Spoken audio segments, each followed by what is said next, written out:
तभी चित्रगुप्त को एक गर्म कपड़ों की दुकान दिखाई देती है और वो खुश हो जाते हैं। सामने उस दुकान पर बहुत सारे गर्म कपड़े रखे हुए हैं। अवश्य ही वो व्यक्ति मुझे गर्म कपड़े दे देगा। मैं उसी से मांगता हूँ। भैया, मेरे मालिक की तबीयत ठीक नहीं है, उन्हें बहुत सर्दी लग रही है। क्या तुम ये गर्म स्वेटर मुझे दे सकते हो? पूरे 500 रुपए का है। पैसे है तो लाओ, मैं दे देता हूँ। पैसे तो नहीं है मेरे पास। तो बिना पैसों के कुछ नहीं मिलेगा, जाओ यहाँ से। अगर ऐसे ही मुफ्त में तुम जैसे हर जरूरतमंद को गर्म कपड़े बांटता रहा तो मेरी दुकान तो बंद हो जाएगी भैया। चित्रगुप्त खाली हाथ वापस लौट आते हैं। कोई भी उनकी मदद नहीं करता। हे यमदेव, आपकी पीड़ा मेरे से देखी नहीं जा रही।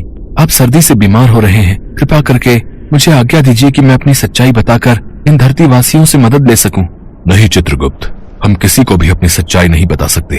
अब तो आकाश मार्ग से भ्रमण करने की भी मेरी हिम्मत नहीं है जब तक मैं बिल्कुल स्वस्थ न हो जाऊं। तब लोग आसपास से गुजर रहे थे।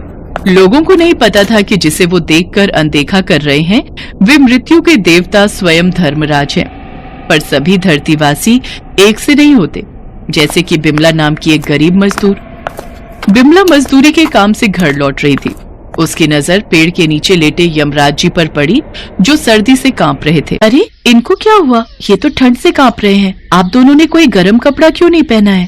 बहन, हमारे पास गर्म कपड़े नहीं है। बहुत लोगों से मांगे पर किसी ने भी नहीं दिए। मालिक की तबीयत बहुत खराब हो रही है। आप परेशान मत हो, यही पास में ही मेरा घर है। आप इन्हें मेरे घर ले चलिए। बिमला के कहने पर चित्रगुप्त यमराज जी को लेकर बिमला के घर पहुंचते हैं। बिमला के पास ओढ़ने के लिए एक ही कंबल था जो उसने यमराज जी को ओढ़ने के लिए दिया। यमराज और चित्रगुप्त ये सब देख रहे थे। बिमला के घर की हालत बहुत खराब थी। वो सचमुच बहुत गरीब थी। उसका पति अपाहिज था जो एक चारपाई पर लेटा हुआ था। बराबर में ही दो छोटे खेल रहे थे। बिमला जल्दी से रसोई में गई और उसने ठंड को दूर करने के लिए एक काढ़ा तैयार किया और यमराज जी को पीने के लिए दिया। कुछ देर बाद ही काढ़ा पीने से यमराज की सर्दी दूर हो गई और तबीयत में सुधार आ गया। विमला के घर में जो भी रूखा सूखा था उसने बना लिया और यमराज और चित्रगुप्त को खाने के लिए दिया। क्या हुआ बहन, तुम्हारे पति को इतनी चोट कैसे आई? भैया, पिछले हफ्ते ही यही रात के समय रिक्शा चलाकर लौट रहे थे। कोहरा बहुत था, इसलिए सामने से आती गाड़ी दिखाई नहीं दी और एक्सीडेंट हो गया। डॉक्टर ने 50,000 रुपए का खर्चा बोला है। मैं गरम रोटी सेक कर लाती हूँ भैया। चित्रगुप्त, धरतीवासियों का स्वभाव आज मैंने देख लिया। यहाँ सब एक से नहीं है। कोई बहुत ही स्वार्थी है जो कभी किसी की कोई मदद नहीं करता, कोई दान पुण्य नहीं करता, तो कोई इस बहन की तरह निस्वार्थ भावना से किसी की मदद कर देता है। आप सही कह रहे हैं यमदेव। विमला तो जानती भी नहीं कि हम दोनों कौन हैं। वो तो हमें साधारण मनुष्य समझकर अपने साथ घर ले आई। अब आपकी तबीयत में भी सुधार है। चित्रगुप्त, इससे पहले कि वो बहन आए हमें यहाँ से चलना चाहिए, पर जाने से पहले इस बहन के अच्छे कर्मों का फल मैं इसे देना चाहता हूँ। जहाँ यमराज जी और चित्रगुप्त बैठे थे वहाँ सोने के सिक्कों से भरे 2 कलश प्रकट हो गए। इसके पश्चात यमराज और चित्रगुप्त वहाँ से अंतर ध्यान हो जाते हैं। विमला आती है तो चौंक जाती है। वे दोनों भाई कहाँ चले गए? और ये धन से भरे कलश, ये सब क्या है? ईश्वर, आप दोनों कौन थे? कृपया करके मुझे बताइए। तभी वहाँ एक आकाशवाणी होती है। बहन, ये तुम्हारे अच्छे कर्मों का ही फल है। आज तुमने मुझे सर्दी से बचाया।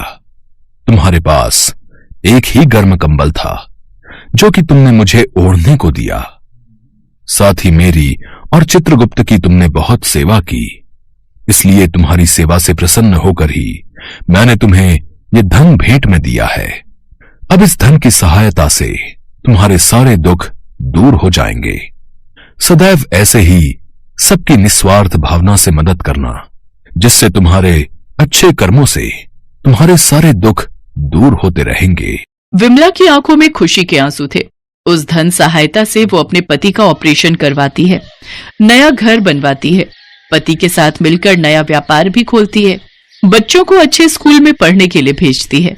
आज बिमला के अच्छे कर्मों के कारण उसके पास सारी सुख सुविधाएं थी।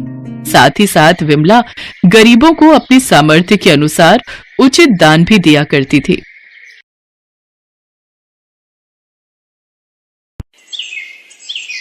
बिमला से सभी हमेशा डरे डरे से रहते हैं, क्योंकि वो कभी भी किसी को कुछ भी बोल देती है।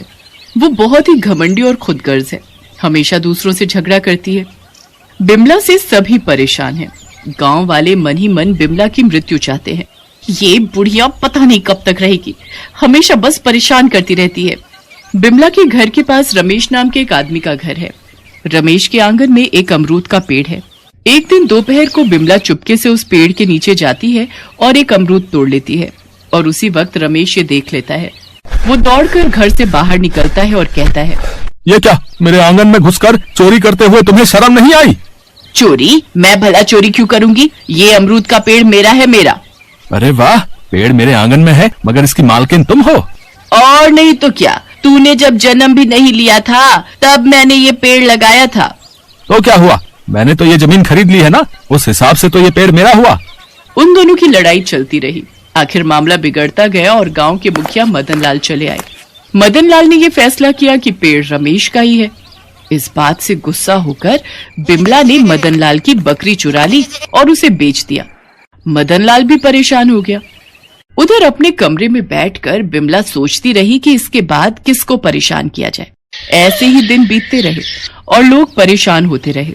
उधर यमलोक में यमराज चित्रगुप्त के साथ बैठकर बातें कर रहे हैं। यमराज कहते हैं, चित्रगुप्त, जरा देखो आज रात किसकी बारी है?